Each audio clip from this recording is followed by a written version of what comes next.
दोस्तों आज 19 दिसंबर है और आइए इस मंथ के इंपॉर्टेंट करंट अफेयर्स के टॉपिक्स पर बात कर लें। तो आज का जो पहला क्वेश्चन है वो है देश का पहला मधुमेह बायोबैंक। इंपॉर्टेंट है, देश का पहला है क्या है तो मधुमेह डायबिटीज बायोबैंक कहाँ स्थापित किया जा रहा है। देश का पहला मधुमेह डायबिटीज बायोबैंक कहाँ स्थापित किया गया है तो चेन्नई में। भारतीय चिकित्सा अनुसंधान परिषद Indian council of medical research ICMR द्वारा मद्रास मधुमेह अनुसंधान foundation, Madras diabetes research foundation MTRF, ICMR द्वारा MTRF के सहयोग से चेन्नई में देश का पहला मधुमेह बायोबैंक स्थापित किया गया है। तो ये करेगा क्या, तो जब वैज्ञानिक अनुसंधानों को समर्थन देने के उद्देश्य से जनसंख्या आधारित जैविक नमूनों को एकत्र करेगा, जैविक नमूनों को संग्रहित करेगा और इससे वैज्ञानिक अनुसंधान में मदद मिलेगी और जिससे मधुमेह के रोग के बारे में और हमें बहुत सारी जानकारियां प्राप्त होगी जिसके अनुसंधान किया जाएगा। आज का दूसरा पॉइंट जो है वो भारत श्रीलंका द्विपक्षीय नौसैनिक अभ्यास से संबंधित है। श्रीलंका भारत अभ्यास सिलिनेक्स, श्रीलंका इंडिया एक्सरसाइज सिलिनेक्स 2024। ये जो पॉइंट है ये लिया गया है डिफेंस मिनिस्ट्री के वेबसाइट से और इसका सोर्स है डिफेंस मिनिस्ट्री का वेबसाइट। इस बारे में बात कर लेते हैं। पूर्वी नौसेना कमान के तत्वाधान में किस नौसेना कमान के तत्वाधान में, तो पूर्वी नौसेना कमान के तत्वाधान में द्विपक्षीय नौसैनिक अभ्यास सिलिनेक्स 2024। तो सिलिनेक्स क्या है, द्विपक्षीय नौसैनिक अभ्यास है। किन दो देशों के बीच में, श्रीलंका और भारत के बीच में। सिलिनेक्स SN for Sri Lanka, IN for India, exercise 2024।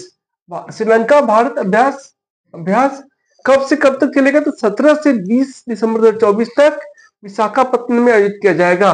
पूर्वी नौसेना कमान के तत्वाधान में द्विपक्षीय नौसैनिक अभ्यास सिलिनेक्स 2024 श्रीलंका भारत अभ्यास 17 से 20 दिसंबर 2024 तक विशाखापत्तनम में आयोजित किया जाएगा। तो एक प्रश्न ये पूछ सकता है कि सिलिनेक्स 2024 कहाँ आयोजित किया गया, विशाखापत्तनम में। किस कमान के अंतर्गत, तो पूर्वी नौसेना कमान के अंतर्गत। इस अभ्यास में भारत की ओर से INS सुमित्रा, पूर्वी बेड़े की एक अपतटीय गश्ती पोत तथा एक विशेष टीम भाग लेगी। 2005 से प्रारंभ, कब से प्रारंभ हुआ, 2005 से प्रारंभ हुआ। 2005 से प्रारंभ सिलिनेक्स द्विपक्षीय नौसैनिक अभ्यासों की एक महत्वपूर्ण श्रृंखला है जिसने पिछले कुछ वर्षों में भारत और श्रीलंका के बीच समुद्री सहयोग को मजबूत किया है। तो इस तरह से हम लोगों ने इस पॉइंट में बहुत सारे क्वेश्चन को डिस्कस किया। सिलिनेक्स क्या है, किन दो देशों के बीच में है, किस कमान के अंतर्गत इस बार आयोजित किया गया, किस जगह पर आयोजित किया गया, भारत की ओर से कौन सा पोत भाग लेगा, INS सुमित्रा, कब से प्रारंभ, 2005 से। तो इस तरह से बहुत सारे क्वेश्चन इसके अंदर बन सकते हैं और इसका सोर्स जो है वो मिनिस्ट्री ऑफ डिफेंस है, रक्षा मंत्रालय है और इस तरह से ये पॉइंट इंपॉर्टेंट हो जाता है, इसे नोट कर लेना चाहिए। आज की वीडियो में हम लोग आगे बात कर लेते हैं माधव गाडगिल के बारे में। ये पारिस्थितिकीविद है, इकोलॉजिस्ट है जिन्हें संयुक्त राष्ट्र ने पर्यावरण सम्मान सम्मानित किया था, पर्यावरण सम्मान से सम्मानित किया। इस बारे में बात कर लेते हैं। संयुक्त राष्ट्र ने मंगलवार 10 दिसंबर 2024 को पारिस्थितिकीविद, इकोलॉजिस्ट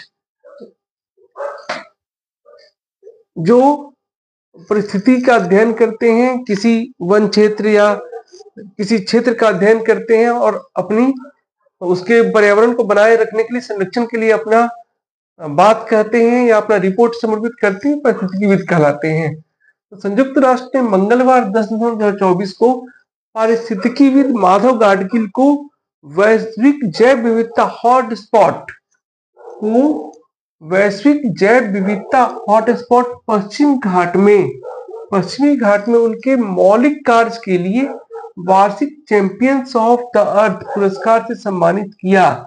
तो क्वेश्चन बनता है कि किस भारतीय को संयुक्त राष्ट्र ने वर्ष 2024 में वार्षिक चैंपियंस ऑफ द अर्थ पुरस्कार से सम्मानित किया? माधव गाडगिल को। किस कार्य के लिए? तो वैश्विक जैव विविधता हॉटस्पॉट पश्चिमी घाट में उनके मौलिक कार्यों के लिए। जो संयुक्त राष्ट्र का सर्वोच्च पर्यावरण सम्मान है, एक क्वेश्चन ये भी बनता है कि संयुक्त राष्ट्र का सर्वोच्च पर्यावरण सम्मान क्या है? तो चैंपियंस ऑफ द अर्थ है, जो वार्षिक पुरस्कार है। संयुक्त राष्ट्र ने मंगलवार 10 दिसंबर 2024 को पारिस्थितिकीविद माधव गाडगिल को वैश्विक जैव विविधता हॉटस्पॉट पश्चिम घाट में उनके मौलिक कार्य के लिए वैश्विक चैंपियंस ऑफ द अर्थ पुरस्कार से सम्मानित किया, जो संयुक्त राष्ट्र का सर्वोच्च पर्यावरण सम्मान है। ये पूरा पारा इंपॉर्टेंट है।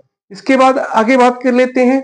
इस वर्ष के पुरस्कार विजेताओं की सूची में शामिल एकमात्र भारतीय श्री गाडगिल ने भारत के पारिस्थितिक रूप से नाजुक क्षेत्र पर जनसंख्या दबाव, जलवायु परिवर्तन और विकास परिस्थितियों का अध्ययन करने के लिए सरकार द्वारा गठित पश्चिमी घाट पारिस्थितिकी विशेषज्ञ पैनल की अध्यक्षता की थी और अपना रिपोर्ट अपनी अनुशंसाएं सौंपी थी। हालांकि उनके अनुशंसाओं को अभी तक लागू नहीं किया जा सका है, विशेष तौर पर स्थानीय लोगों और राज्य सरकार द्वारा विरोध किए जाने के फलस्वरूप।